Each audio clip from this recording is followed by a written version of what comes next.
こんにちは、高弘です。今日は最近撮った写真の解説です。これは2026年の1月に大阪の中之島美術館で撮影しました。中之島美術館のエレベーターで3階に上がり、そこから下のフロアを見下ろすと、ちょうどこのような三角形が見える角度があります。この角度は以前にも動画で紹介したので覚えておられる方も多いでしょう。この三角形の中に運よく人が通ってくれたので、その瞬間をカメラに収めました。幾何学図形と人物のシルエットだけでシンプルにまとめた写真です。ポイントはやはりこの三角形です。この三角形は平面上の図形としてそこに存在するものではなくて、ある角度で見たときに突如現れる立体的な図形です。そのためちょっとエッシャーの不可能図形みたいに不思議な奥行きを感じられる三角形になっています。インスタではこの人を配置した写真を投稿しました。でももう一つ別のバージョンとして人がいない写真もあります。こちらはカラーのままで完成させました。どうでしょうか。最初の人が入っているバージョンと入っていないバージョン。入っているバージョンと入っていないバージョン。人が入っていない方が空間的な違和感が強くなります。ここで言う違和感という言葉は良い意味で使っています。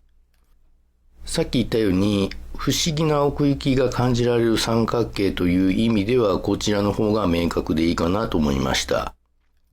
この写真を見た人はまず中央の三角形と周りの図形の組み合わせを平面的に認識し、そこから奥行きや空間を把握するでしょう。そのちょうどいい分かりにくさが鑑賞する際の心地よさにつながると考えています。こっちは人が入ったバージョン。これも気に入っています。人が入ったバージョンはシルエットと幾何学図形の組み合わせという点が加点ポイント。しかし人が入ることでやや説明的になりました。ここに人が立っている。つまりここが床だとわかる。そうするとこれは上から見下ろしてるんだなという感じで状況説明がなされていくんですよね。人がいないとヒントが少ない分、空間把握にかかる時間が若干長くなります。そのわずかな差を考えて人がいないバージョンを取りました。あと人のシルエットが入ることでよくあるシルエット写真として分類されてしまう可能性も危惧しました。これはシルエットを見せたい写真ではないです。視点によって生まれる不思議な奥行き、空間認知が主題となっています。その主題を明確にするなら人が入らない方がいいだろうということですね。ストリート写真で人を入れないとその強度がどうしても不足してしまうというマイナス面があります。一般論として。でも今回の写真では人が入らなくても強度が十分あると判断しました。写真のタイトルは形は存在しないというタイトルをつけました。我々は普段形を見た瞬間にそれを意味や機能と結びつけて理解しようとします。例えば4本の足の上に天板が乗っているようなものの形を見ると、それがテーブルで物を置くためのものだと瞬時に無意識に理解するわけです。それが普段の認識です。しかしこの写真ではこの三角形という形は理解をむしろ邪魔する存在になっています。何のための形なのかすぐには判断できない。形が意味や用途から完全に切り離されています。なんかちょっと難しい話になってきましたが、この写真はそうした我々のものの見方そのものに問いを投げかける写真になっています。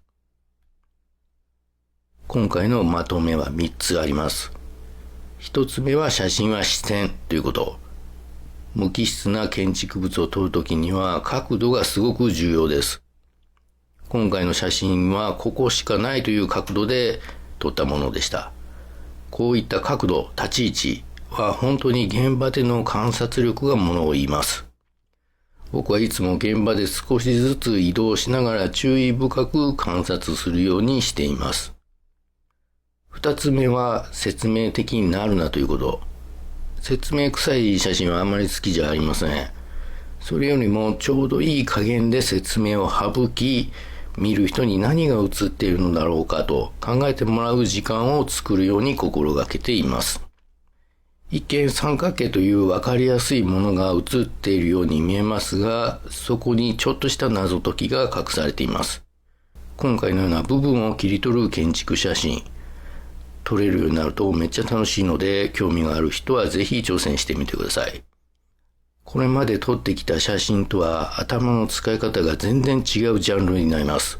目の付けどころ、観察力が相当に鍛えられます。三つ目は問いかけ。ただ美しいだけの写真ではなく、写真が哲学的な問いを含むようなものになれば、それはアートだと僕は思っています。これについては必ずしもそうしないといけないというわけではなく、できたらそうなるといいねというくらいに気軽に構えてやってみるといいでしょう。僕もまだ始めたばかりです。こういう写真の楽しみ方もあるんだよということをもっと広めていけたらと思っています。ということで今回は不思議な三角形の写真に隠された僕の写真観についてでした。それではまた。